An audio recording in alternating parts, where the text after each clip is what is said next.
والرسول المرتضى والبري المجتبى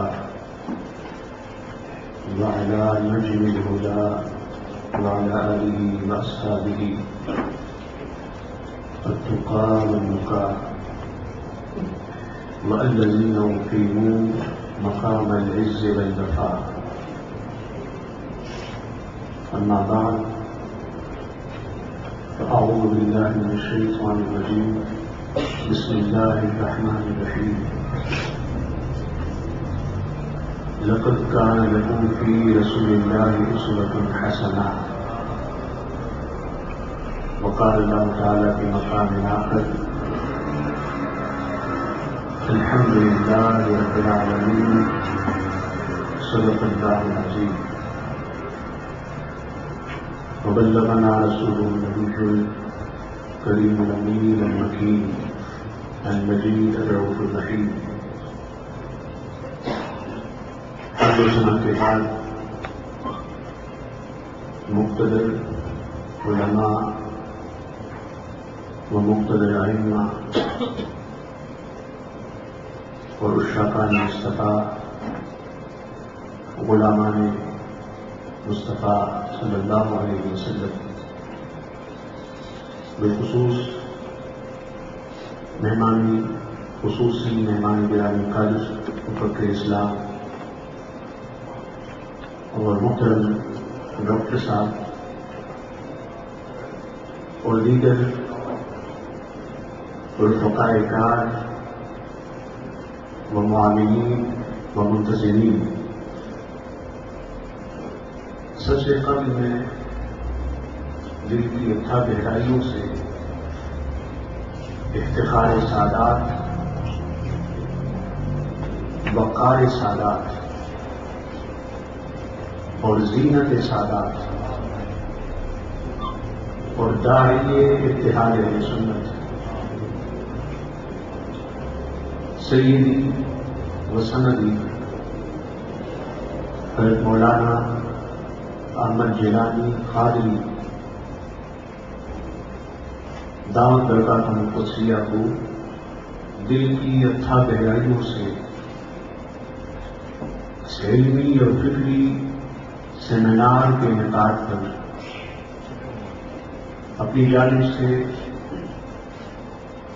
جامع مسجد اور اہل سنت کی تمام مساجد، اداروں و تنظیمات اور علماء اور ائمہ کی جانب سے مبارکباد پیش کرتا ہوں۔ دعا ہوں کہ اللہ پاک حضرت کے اس جد و جہد کو، محنت کو اور کاوش کو اپنی بارگاہ میں شرف قبول عطا فرمائے۔ اللہ پاک اہل سنت کو تا صبح قیامت اور تا قیام قیامت متحد اور منظم بنائے۔ آج کے سیمینار میں 3 معروف موضوعات اور عنوانات آپ احباب نے سنے۔ ان میں سے پہلا عنوان کہ مسلمان کو ایک ایسی سوسائٹی ہے جہاں مختلف ادیان ہیں، مختلف مذاہب ہیں، مختلف نظریات اور افکار کے حامل افراد ہیں، تو ایک مسلمان کی حیثیت سے ایسی سوسائٹی میں کیسے رہا جائے، اسلام کی اور حضور اسلام کی اس بات میں تعلیمات کیا ہیں۔ بظاہر یہ ایک عنوان ہے، ایک موضوع ہے، لیکن اس کے ہزارہ گوشے اور پہلو ہیں۔ کہ دوسرا عنوان کہ غربت کا خاتمہ کیسے ہو، اسلام میں وہ کون سی تدابیر ہیں اور اسباب ہیں، علم ہیں اور ذرائع ہیں جن سے غربت کو مٹایا جا سکے۔ تیسرا عنوان کہ ہمارے روزمرہ کے مختلف مسائل اور اس کا حل۔ اب بظاہر میں نے بتایا کہ یہ 3-4 موضوعات ہیں، لیکن در حقیقت یہ کئی ہزار موضوعات پر مشتمل ہے، اور جو وقت ہے گفتگو کا محترم فیاض العلماء والائمہ سیدھا مجموع نے مجھے بتایا 20 منٹ، اور انشاءاللہ میں کوشش کروں گا، اس لیے میں نے بڑی سامنے رکھی کہ میں وقت کی پابندی کروں تاکہ ہمارے مہمان گرامی قدر ہیں ان کو تفصیل سے ہم بھی سن سکیں اور آپ بھی سن سکیں۔ میں ان موضوعات میں سے صرف پہلے موضوع اور عنوان کا انتخاب کرتا ہوں، اور وہ یہ ہے کہ مسلمان کی حیثیت سے اس سوسائٹی میں جہاں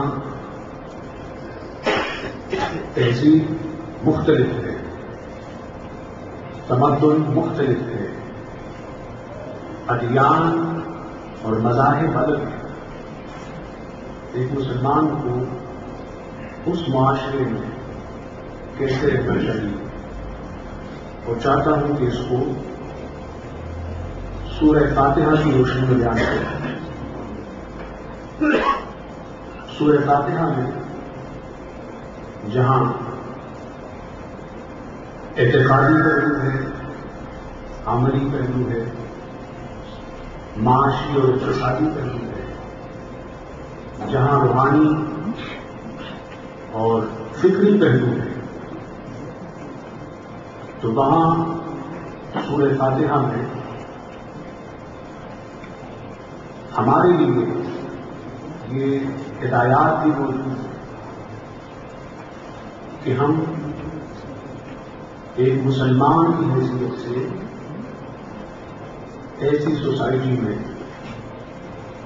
اور معاشرے میں جہاں مختلف ادیان اور مذاہب کے لوگ کیسے رہیں، ہمارا سلوک اپنے آپ سے، اپنے خاندان سے،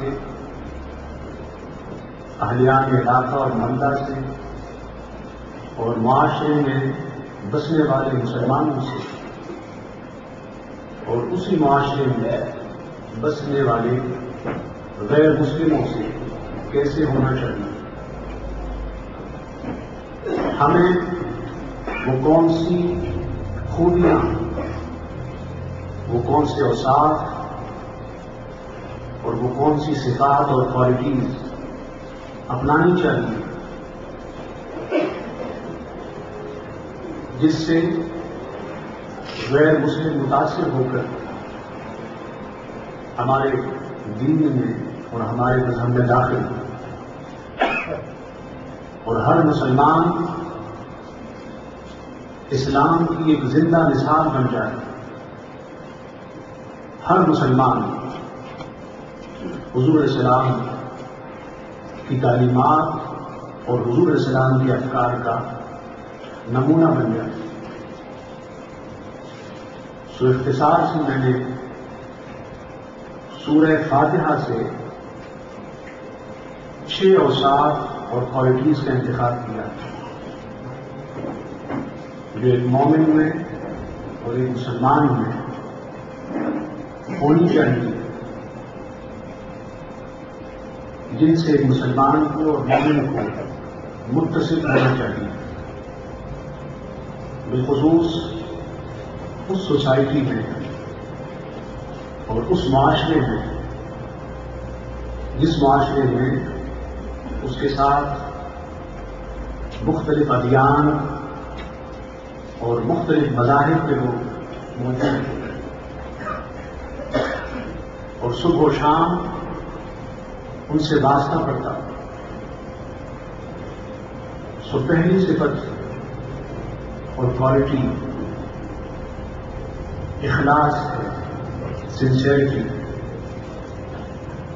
جو سورہ فاتحہ کی پہلی آیت سے مستفاد ہے.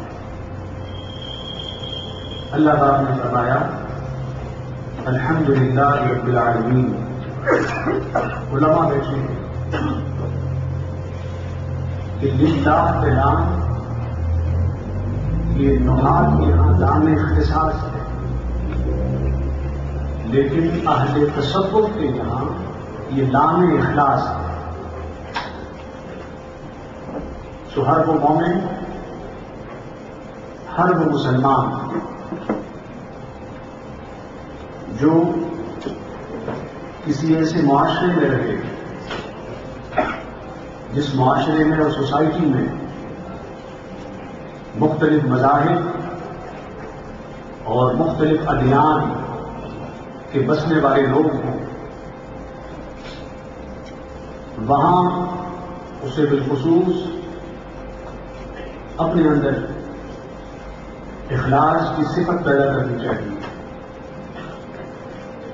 مومن کے افعال، اس کے اقوال، اس کے اعمال اور اس کے احوال اخلاص پہ مبنی ہونے چاہیے. حضور علیہ السلام نے سیدنا معاذ بن جبل رضی اللہ تعالیٰ عنہ سے فرمایا اخلص دینک یکفیک القلیل من العمل. معاذ رضی اللہ تعالیٰ عنہ اپنے دین میں مخلص ہو جائے اور اپنے دین میں اخلاص پیدا کرے. یہاں دین چار معنی میں. پہلا معنی قول ہے، معنی یہ ہے اخلص قولک، اپنے قول میں مخلص ہو جائے. دوسرا معنی فعل ہے، اخلص دینک اے فعلک، اپنے فعل اور کام میں مخلص ہو جائے. اور تیسرا معنی یہاں پر قول اور فعل کے بعد حال انسان کی وہ کیفیت ہے، اخلص دینک اے حالک. اور چوتھا معنی عمل ہے، اخلص دینک اے عملک. تو حضور علیہ السلام نے یہاں مومن کو چار باتوں میں اخلاص کا درس دیا ہے. ایک مومن کو اپنے آپ سے بھی مخلص ہونا چاہیے اور اس معاشرے میں بسنے والے تمام انسانوں سے ان کا تعلق کسی بھی مذہب سے ہو، کسی بھی دین سے ہو، مخلص ہونا چاہیے. حضور نے فرمایا کہ معاذ بن جبل رضی اللہ تعالیٰ عنہ جب تمہارے دین میں اخلاص پیدا ہوگا تو پھر تھوڑا سا عمل بھی کافی ہوگا. اخلاص وہ عمل ہے اور اخلاص وہ صفت ہے جو انسان کے تھوڑے سے کام کو بھی زیادہ سے زیادہ بنا دیتا ہے. سو ایسی سوسائٹی میں بسنے والے مسلمان کو جہاں مختلف ادیان ہیں، مختلف مذاہب، سب سے پہلے بے کر اخلاص ہونا چاہیے. نمبر 2 رحمت، مرسی. ہر مسلمان کو پوری انسانیت کے لیے، پوری دنیا کے لیے مہربان، رحیم، مرسیفل اور کائنڈ ہونا چاہیے. یہ جو ہم کہتے ہیں کہ اسلام دین الرحمہ، اسلام از دا ریلیجن آف مرسی، الاسلام دین الامن، اسلام از دا ریلیجن آف پیس. تو یہ رحمت، یہ مرسی فقط اپنوں کے لیے نہیں ہے، یہ فقط اسلام کے ماننے والوں کے لیے نہیں ہے.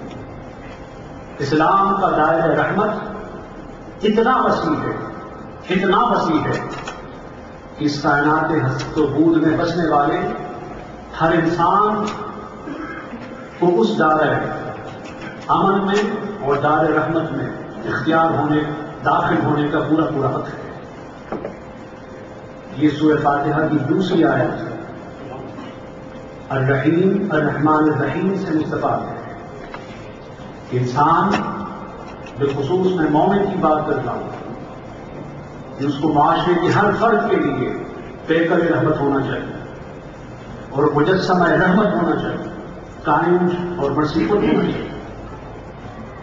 پھر تیسری صفت جو مالک یوم الدین سے مستفاد ہے وہ انصاف اور جسٹس ہے۔ ہر مسلمان کو عادل اور انصاف کا دائم ہونا چاہیے۔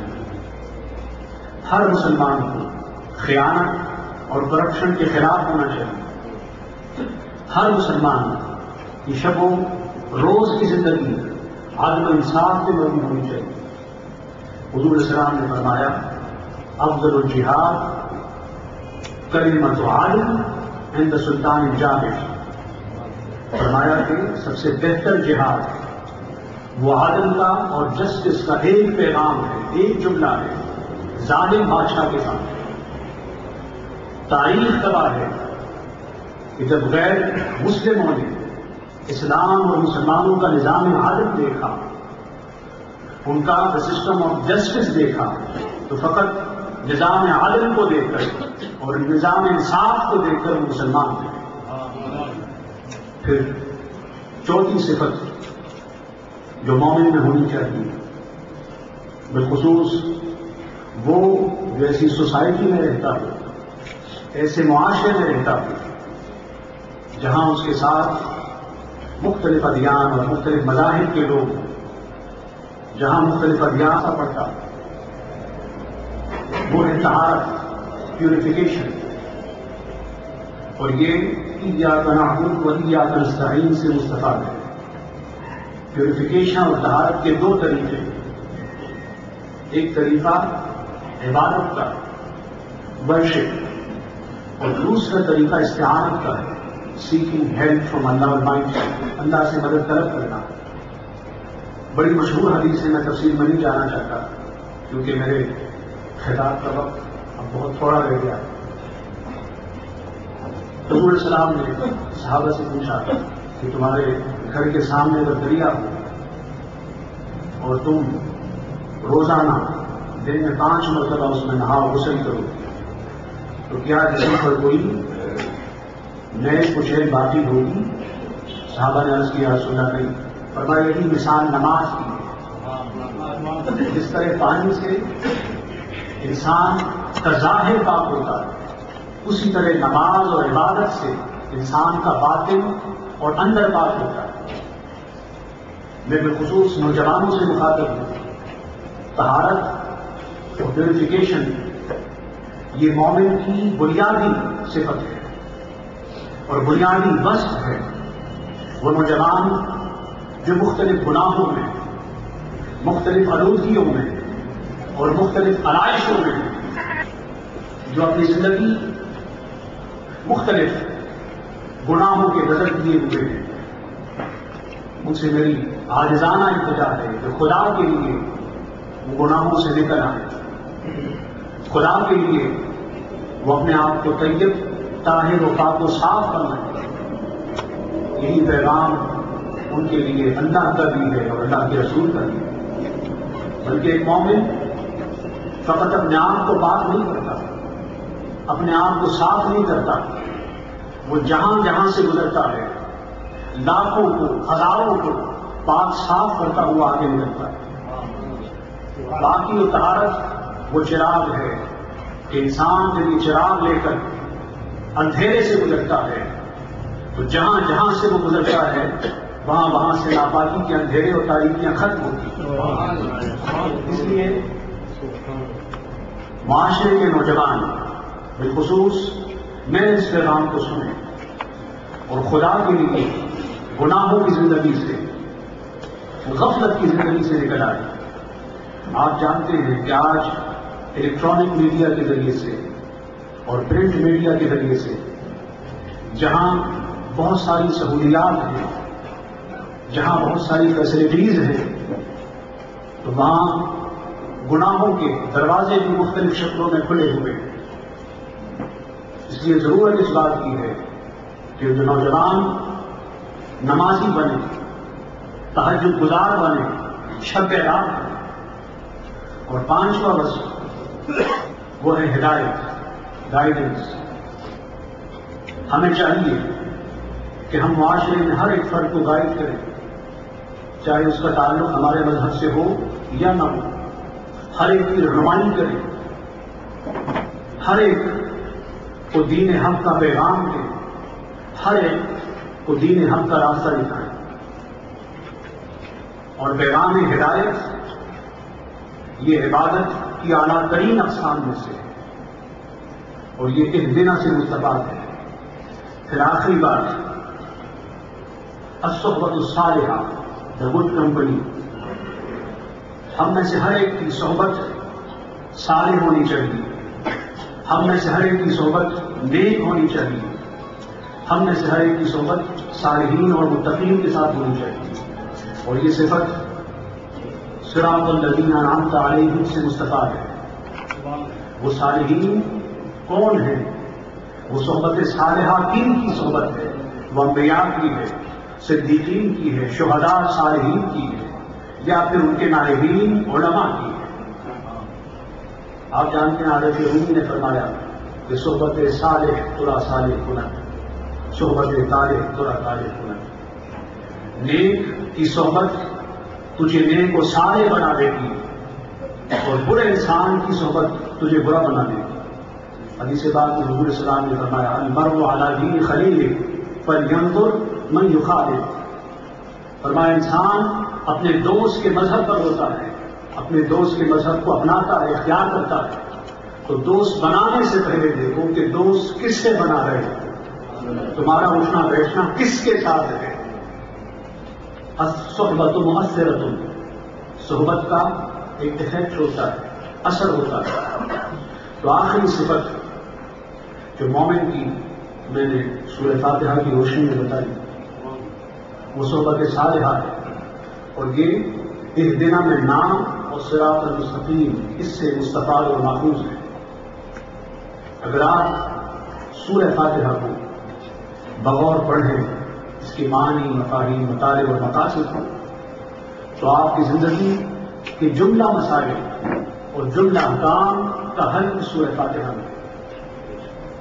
اس لیے ہمیں چاہیے کہ ہم ایک ایسے مومن بنے، ایسے مسلمان بنے کہ جس کو ڈاکٹر اقبال نے اللہ کی برہان سے تعبیر کیا ہے۔ اور انسان اللہ کی برہان تب بنتا ہے جب وہ بے کر اخلاص ہو، جب وہ بے کر رحمت ہو۔ اور میں نے بتایا کہ رحمت فقط اپنوں کے لیے نہیں، رحمت کل انسانیت کے لیے، دنیا میں بسنے والوں سب کے لیے۔ حضرت نے حدیث قول کی، حضور صلی اللہ علیہ وسلم نے فرمایا کہ لا یرحم اللہ من لا یرحم الناس، کہ اللہ پاک اس کو اپنے دامن رحمت میں نہیں لیتا جو لوگوں کے لیے باعث رحمت نہ بنے، باعث شفقت نہ بنے۔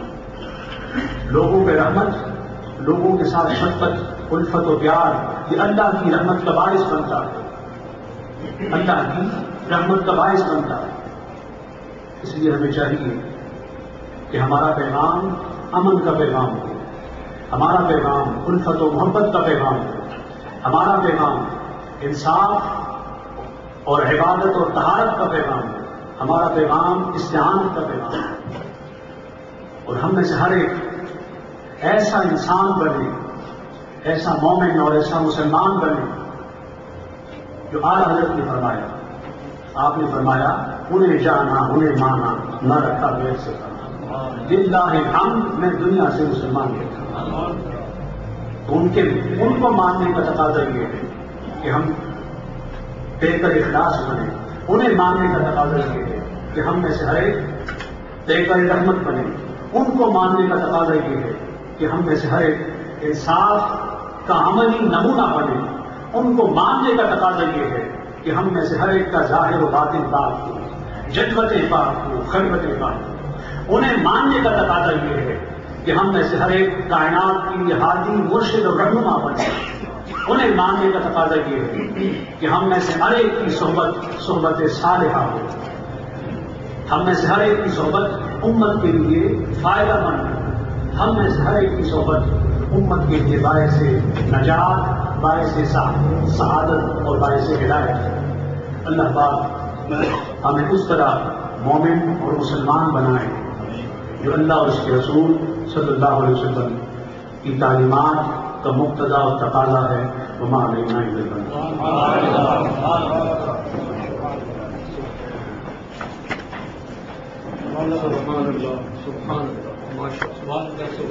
الحمد للہ۔